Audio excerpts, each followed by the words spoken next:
뮤지컬 장르를 택했다는 것은 그냥 장르적으로 한번 재미있는 시도를 해볼까 정도의 것은 아니라고 저는 생각합니다. 그것은 단순히 장르적인 변형을 통해서 시각적으로 재미있게 관객들에게 다가가기 위한 방법은 아닐 것입니다. 노래가 나오고 춤이 나오는 그 순간보다 그 노래를 누가 하느냐, 어떻게 춤추느냐라는 것이 훨씬 더 중요하다라고 이야기할 수 있겠죠.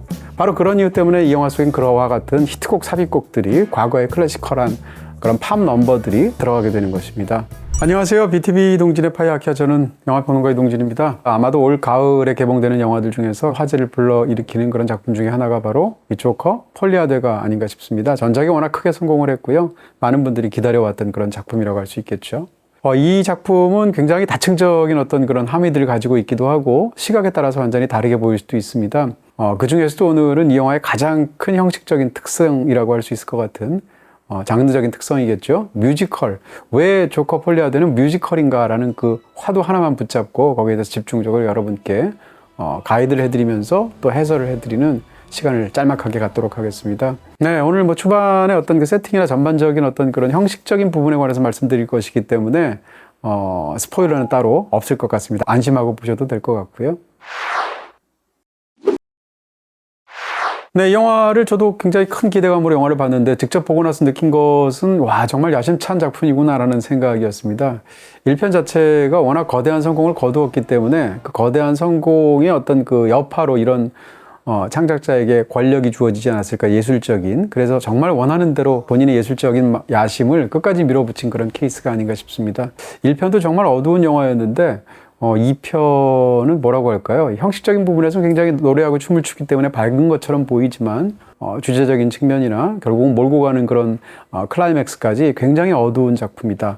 어떻게 보면 1편보다도 더 어둡지 않을까라는 생각까지 들게 됩니다. 이 영화는 뮤지컬로서 굉장히 독특한 방식으로 만들어졌습니다. 일단 그 영화 속에 등장하는 모든 그 노래와 춤은 전부 다 현장에서 직접 해낸 그런 장면들이죠. 예를 들어서 와킨 피닉스가 탭댄스를 추는 장면까지 있는데 그 장면을 위해서 와킨 피닉스가 엄청나게 많은 노력을 한 것 같고, 실제로 영화 속에 나오는 장면들, 춤추고 노래하는 장면들이 다 직접 두 배우, 레이디 가가와 와킨 피닉스 두 사람이 노래하고 춤을 추는 것을 현장에서 직접 녹음하고 촬영하고 해서 만들어진 장면이라는 측면에서 무척 신뢰감이 가는 그런 필름 메이킹을 갖고 있습니다. 또 한 가지는 요즘에 이런 거대한 영화들을 만들게 될 때 순서대로 촬영하는 경우가 거의 없죠.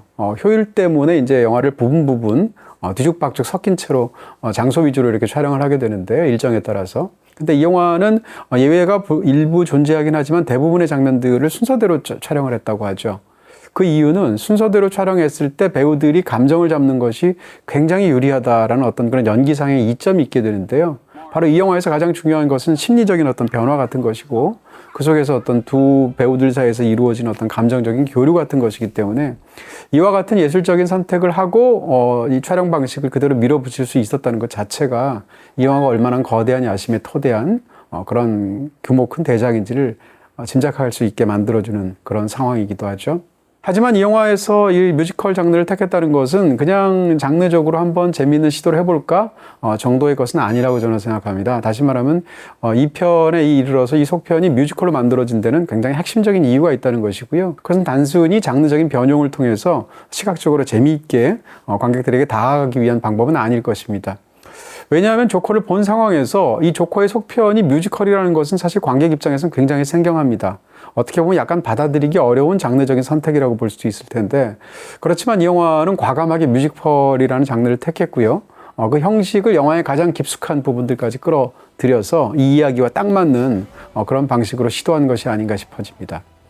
일단 우리가 일반적인 뮤지컬 영화를 이제 성스루라고 그래서 처음부터 끝까지 전부 다 노래와 춤으로만 이루어진 영화 말고 중간중간 노래와 춤이 들어가는 그런 작품들을 한번 떠올려 보시게 되면 멀쩡하게 이렇게 서로 대화를 하는 장면, 일상의 어떤 연기를 하는 장면 속에서 갑자기 특정한 순간이 되면 주인공들이 춤을 추기 시작하고 노래를 하기 시작합니다. 그랬을 때 관객 입장에서는 굉장히 인공적이라는, 당연히 그것 자체가 이제 현실에서 벌어질 수 없는 그런 장르적인 세팅이라는 생각들을 갖게 되는데요.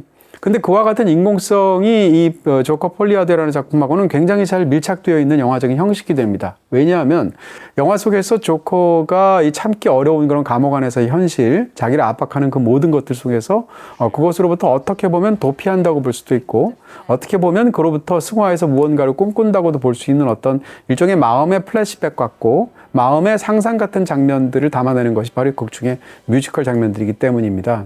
더군다나 이 영화에 지금 부제처럼 붙어 있는 것이 폴리아드라는 말인데, 그것을 이제 이 영화에 맞는 상황을 한번 번역을 해보면 공유된 광기 혹은 공유된 망상이라고 말할 수 있을 것 같습니다. 바로 그런 측면에서 망상이 어떻게 이 영화 속에서 펼쳐지느냐라는 것인데, 조커를 보신 분들이라면 전편이 망상이라는 것이 핵심적인 어떤 이야기를 다루는 그런 모티브라는 것을 떠올릴 수 있을 것입니다. 왜냐하면 어느 장면이 망상인지 어느 장면이 현실인지를 가지고 굉장히 풍부하게 다루고 있는 작품이 바로 전작이었기 때문인데요.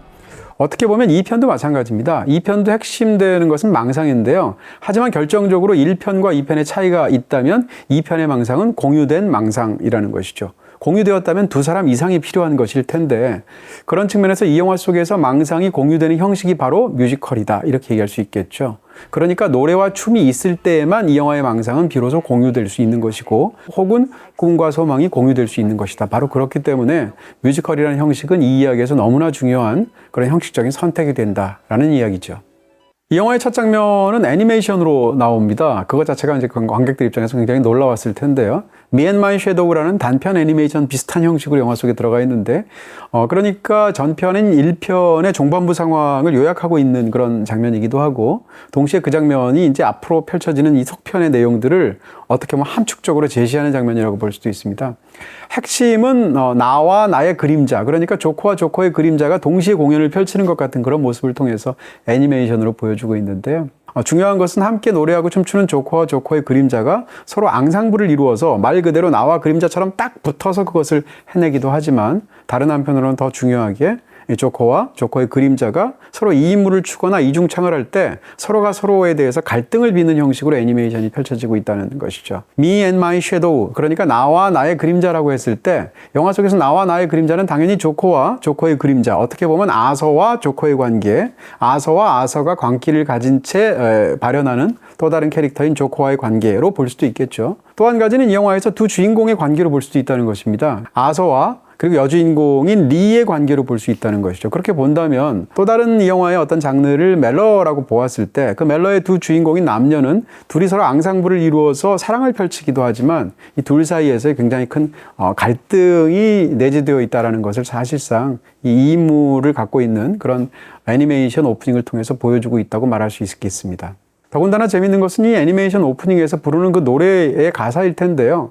이 가사를 보게 되면 가사가 그렇게 얘기하죠. 세상에 필요한 것은 결국 달콤한 사랑이다. 산과 비탈 같은 것은 너무 충분히 많이 있고, 그 상황에서 정말 필요한 것은 산과 비탈 같은 것이 아니라 바로 사랑이다 라는 그런 가사를 갖고 있습니다. 이 영화를 다 보고 나면 이 초반에 애니메이션을 통해서 펼쳐졌던 이 노래 속의 가사가 굉장히 의미심장하게 느껴집니다. 왜냐하면 영화 속에서 사랑을 나누고 있는 그 두 주인공 중에서 이 리가 원하는 것은 바로 우리는 이 사랑의 끝에서 반드시 산을 높게 쌓을 거야 라고 거듭 주장하고 있기 때문입니다. 그러니까 영화의 후반부에서 그 사랑이 도달해야 될 가장 중요한 것으로서 산을 쌓는 것을 말하고 있는데, 이 영화의 초반부의 애니메이션 장면에서는 산을 쌓는 것은 중요하지 않고 그것은 이미 세상에 충분하지 않는가라고 이미 거기에 대해서 비판적인 견해를 깔아두고 있다는 것이죠. 이 양자 사이에서의 어떤 그런 괴리 같은 것이 사실상 이 영화의 후반부에 펼쳐지는 장면들이다, 이렇게 설명드릴 수가 있겠죠.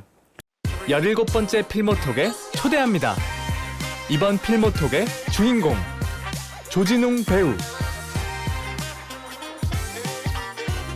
필모톡 참여 신청하고 배우 조진웅을 만나보세요. 이 영화의 뮤지컬은 다 보고 나면 레이디 가가라는 훌륭한 가수이기도 하면서 연기자이기도 한 배우와, 그리고 또 와킨 피닉스 두 사람이 춤추고 노래하는 그런 순간들을 가장 먼저 떠올리게 됩니다. 뮤지컬로서. 그렇지만 사실 꼼꼼히 따져보면 이 초반에 애니메이션 장면을 빼고 놓고 보더라도 영화에서 최초로 나오는 노래는 와킨 피닉스의 노래도 아니고 레이디 가가의 노래도 아닙니다. 바로 극중에 등장하는 교도관의 노래인 건데요. 이 교도관은 자기가 하고 있는 일에 도취해서 아침에 이 죄수들을 깨워서 몰아붙여서 어떤 일을 시키려고 할 때 본인 스스로가 노래를 흥얼흥얼거립니다. 그 노래가 When the Saints Go Marching In이라는 노래인데, 굉장히 들으시면 모두가 알고 있는 멜로디를 갖고 있는 미국의 가스펠이죠. 이 노래를 부르면서 교도관은 사실은 자기의 상상 속에서 스스로의 위치에 취해 있습니다. 자기 스스로를 세인트, 그러니까 일종의 성인 같은 것으로 보고 있고 모두가 자기를 따를 것이다 라는 그런 상상 속에서 이 노래를 흥얼거리는 것인데요. 이게 뮤지컬 영화에서 나오는 앞에 애니메이션을 제외한 최초의 노래임에도 불구하고 거기에 대해서 아서는 전혀 반응하지 않습니다. 그러니까 뮤지컬 영화에서 노래가 들려오지만 그 노래에는 아무런 영향을 주인공에게 미치지 못한다는 얘기인데, 진짜 순간은 그로부터 조금 더 지나서 옆동으로 가게 되어서 거기서 노래 치료를 받고 있는 리가 노래하는 모습을 보는 순간 최초의 스파크가 일어나게 되죠. 그러니까 이 영화 속에서는 노래가 나오고 춤이 나오는 그 순간보다 그 노래를 누가 하느냐, 어떻게 춤추느냐라는 것이 훨씬 더 중요하다라고 이야기할 수 있겠죠. 더군다나 흥미로운 것은 이 When the Saints Go Marching In이라는 노래를 초반에는 교도관이 부르지만 후반부에 이르면 의외의 다른 인물이 부르게 됩니다. 그랬을 때 이 노래가 갖고 있는 의미가 완전히 바뀐다는 것인데요. 그랬을 때 과연 초반에 그 세인츠는 후반에 있어서 누구를 가리키는 것으로 바뀌게 되는 것인지, 그리고 그 노래를 부르는 결과 그 노래를 부르는 사람은 어떻게 되는지 등등까지 그런 점에 착안해서 한번 이 영화를 보신다면 굉장히 흥미로운 지점들이 발견되지 않을까 싶습니다. 그리고 나서 이 영화는 사실 영화의 초반 한동안 거의 10분 넘게 조커의 대사가 전혀 나오질 않는데요. 그러다가 아서가 상담사랑 대화를 하는 장면에서 최초의 대사를 하죠. 담배 피워도 되느냐고 묻는 것이 이제 이 영화의 최초의 대사고, 그 다음에 담배를 피우면서 본격적으로 이 상담을 시작할 때 상담사가 살인사건이 벌어졌던 그날의 일을 얘기를 하면서 무엇이 기억나냐고 집요하게 묻습니다.